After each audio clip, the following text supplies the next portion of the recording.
This embryology highlights screencast deals with the formation of body and serous membrane cavities. The major body cavities are found within the trunk. The thoracic cavity is separated from the abdominal cavity by the curved diaphragm. When the diaphragm contracts, it increases the volume of the thoracic cavity. The pelvic cavity within the pelvic canal is not separated from the abdominal cavity. Abdominal and pelvic cavities are lined by a transversalis fascia.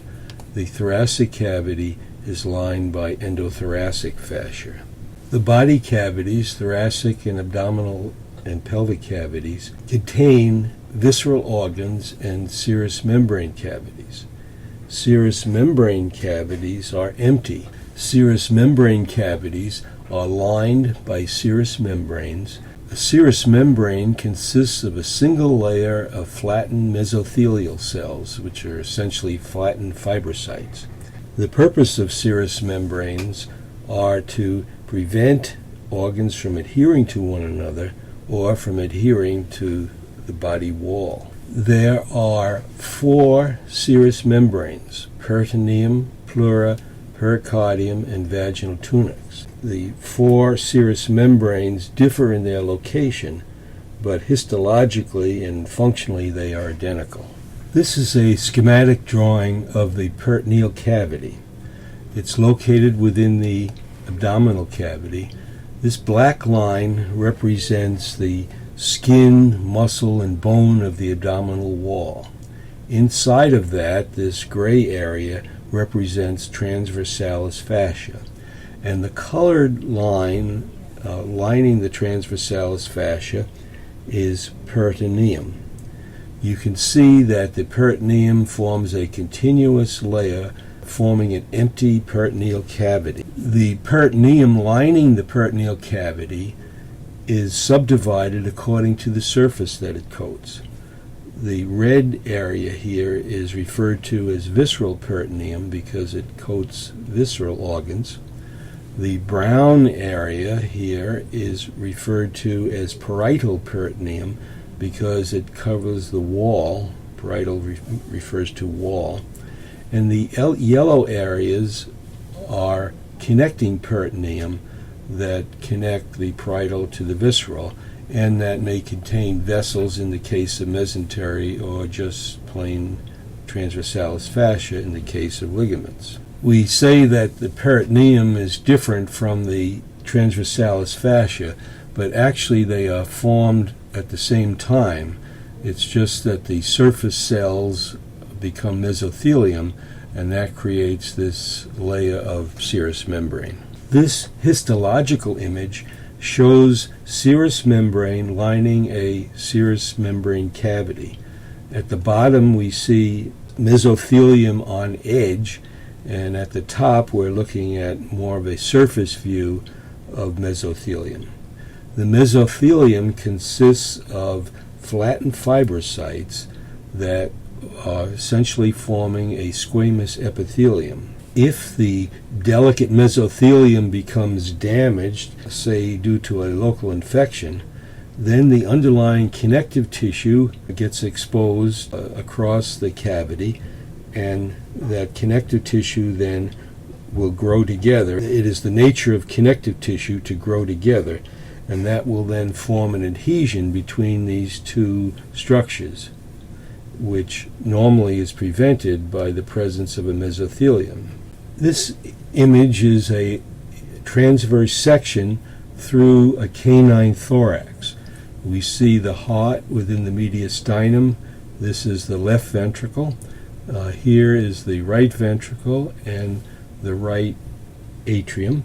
We see the right lung, a couple of lobes of the right lung, and here are lobes on the left lung. All of these visceral organs are coated by a serous membrane and lie within a cavity. You can see some evidence of it here. It's not very obvious along here. And the serous membranes and the cavity that they define enable these organs to move independently of one another, so they don't adhere and stick to one another, which would impede their function.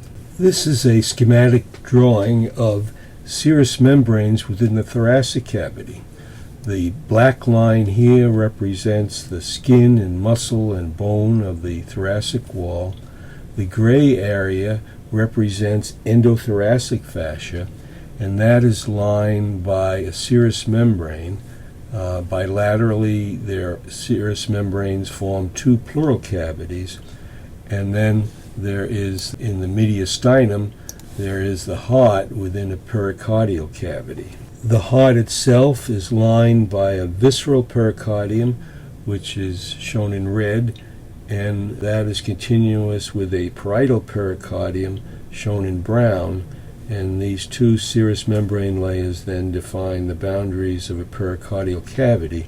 This allows the heart to move as it beats without sticking to the surrounding tissues. Bilaterally, we have two pleural cavities defined by a serous membrane termed pleura. Surrounding the lung is a visceral pleura. Surrounding the wall of the mediastinum and the costal wall and also the diaphragmatic wall is a parietal pleura, and then there is a connecting pleura between these two. This dissection of a canine cadaver shows the right pleural cavity opened up.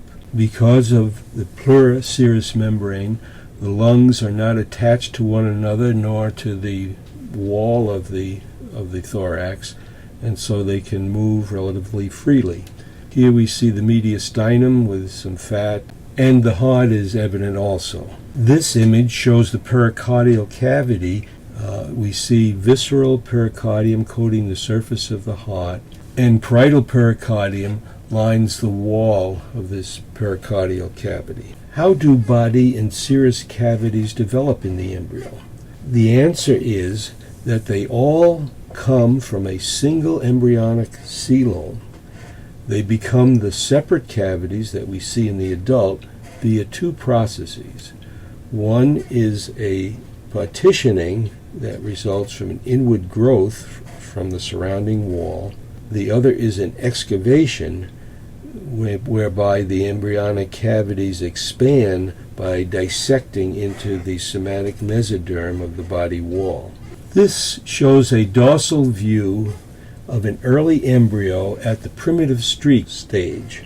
A common coelom, here colored in yellow, is evident bilaterally and anteriorly and caudally around the primitive streak. This shows a drawing of a transection through a flat embryo. We see that laterally in the lateral mesoderm, cavitation has created a coelom which is colored yellow. At this flat stage, we do not yet know where the embryo ends and where the chorionic coelom begins. So which of this is embryonic coelom and which is chorionic coelom is not clear in this flat embryo stage. This schematic shows how the coelom is formed from early to later stages of development. This is still a flat embryo, and we see cavitation then beginning to take place in the lateral mesoderm. The cavities enlarge and they coalesce to form this, in this case, a horseshoe-shaped coelom. This image shows coelom formation in a series of transverse views with the coelom colored yellow. Initially, in the flat embryo, we don't know where the embryo ends and where the fetal membranes begin. But as the embryo begins to assume a tubular shape, now we can recognize that this part of the coelom is going to be in the embryo and form body cavities, and this part here is going to be the cavity of the chorion. Where there is no yolk sac, the ventral body folds are able to meet at the ventral midline, creating a mediastinum then that separates the coelom into right and left cavities. However, further caudally, where a yolk sac is present, ventral folds are unable to meet at the midline because the yolk sac occupies that position. Eventually, when the yolk sac is absorbed into the gut wall, two body folds meet at the ventral midline and create a future peritoneal cavity This image shows a very early flat embryo with a coelom colored yellow. The coelom we see is anterior to the embryo, this particular portion. And this is that embryo at a later time after the head process has been formed. This anterior coelom ends up ventral to the foregut in association with the heart. And so this will be the future pericardial cavity. Since the heart develops in this region, the heart is brought into a position ventral to the foregut, and the connective tissue beside the heart will become the septum transversum.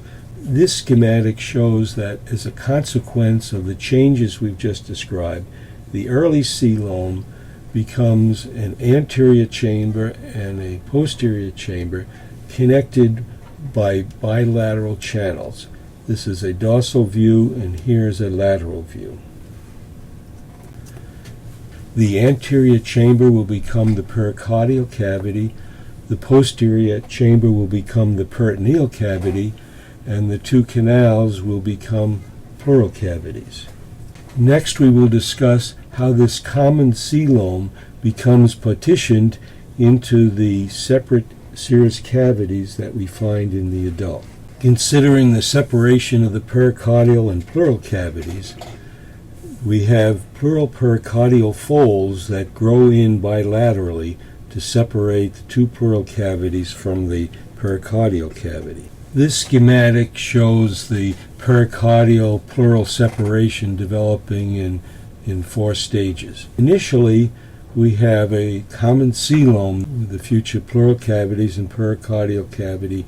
Then we see the bilateral formation of pleural pericardial folds which grow in and separate the pleural cavity from the pericardial cavity. Pleural is shown in yellow and pericardial is shown in tan. When the pleural pericardial folds meet in the midline, we have a complete separation then between the pericardial cavity and the two pleural cavities. But this puts the pleural cavities dorsal to the pericardial cavity. It's not the situation that we see in the adult, where the pleural cavities are beside the pericardial cavity, which is in the center within the mediastinum. And for this to happen, pleural cavities bilaterally excavate into the somatic mesoderm. That splits somatic mesoderm into a fibrous pericardium and a thoracic wall, giving us the adult arrangement. Next, let's consider separation of the peritoneal and pleural cavities. The separation involves 2 processes. First, a partitioning formed by the septum transversum and pad pleural peritoneal folds. And the second process is an excavation of the pleural cavity. This image shows an adult diaphragm on the right as it would be seen viewed from the abdominal cavity. We can see that the diaphragm has a skeletal muscle margin, which is shown in red, and a central tendon shown in blue, which is V-shaped. On the left, we see the diaphragm being formed in the embryo by a septum transversum, which grows ventrally and partitions the ventral half, and then bilaterally 2 pleural peritoneal folds will grow to partition the cavities dorsally. But the marginal skeletal muscle, which involves myotome migration, forms as a result of excavation. This image represents a dorsal plane section through an embryo. We see bilaterally pleural cavities shown in dark yellow and the peritoneal cavity shown in light yellow. And they are separated by the central tendon of the diaphragm, here shown in blue.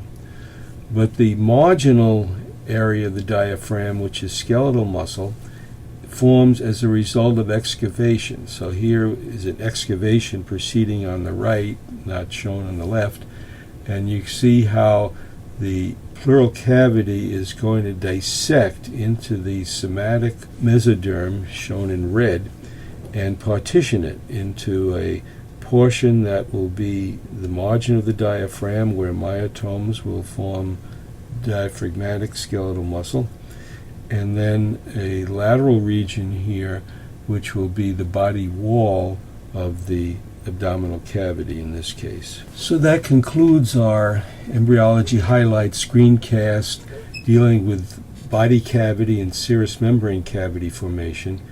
And we've learned that the body cavities and the serous membrane cavities that line them form simultaneously from a common coelom, and that the serous membranes are produced by a histological transformation of the endothoracic or transversalis fascia, which transforms those fibrocytes into flattened mesothelial cells.